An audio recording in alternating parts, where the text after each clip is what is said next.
莹莹今天不舒服，没有去上学，又来看医生了。咳嗽了2天，晚上入睡困难，没有胃口吃东西。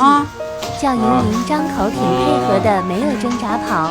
想看一下鼻子，莹莹不给看，扭头过那边了。开了药给莹莹吃，现在出来了。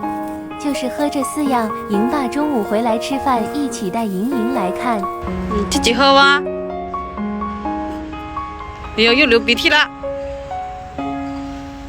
拿个纸巾先，拿个纸巾出来擦鼻涕先。你看，哎呦，拿纸巾啊！呀，呆呆的呢，发呆啊你！想给莹莹擦鼻涕，她嘴里的还没吞进去，呼吸困难，所以吐出来了。叫莹莹吃要有耐心的。对啊，慢慢喝，慢慢喝。你一下子喝完，你就是吐出来的，不给你这样子的。还有最后一口。喝完了，我都怕他吐出来，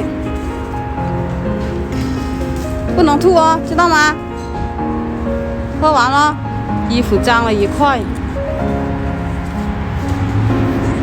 看一下哎呦，莹莹真乖哦。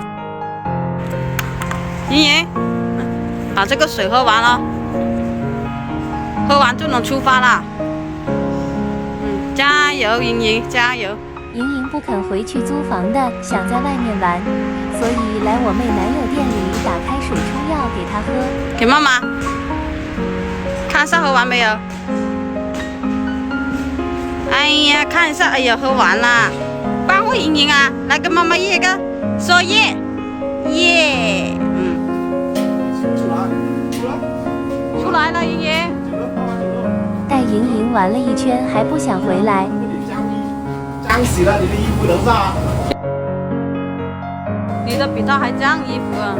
现在上楼了，莹爸中午要回来午睡。回去了，莹莹，回来啦。我放了热水泡草药包才出门的，回来了就可以泡了。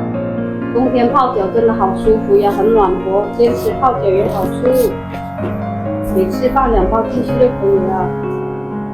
这一大包足浴包里面有30包。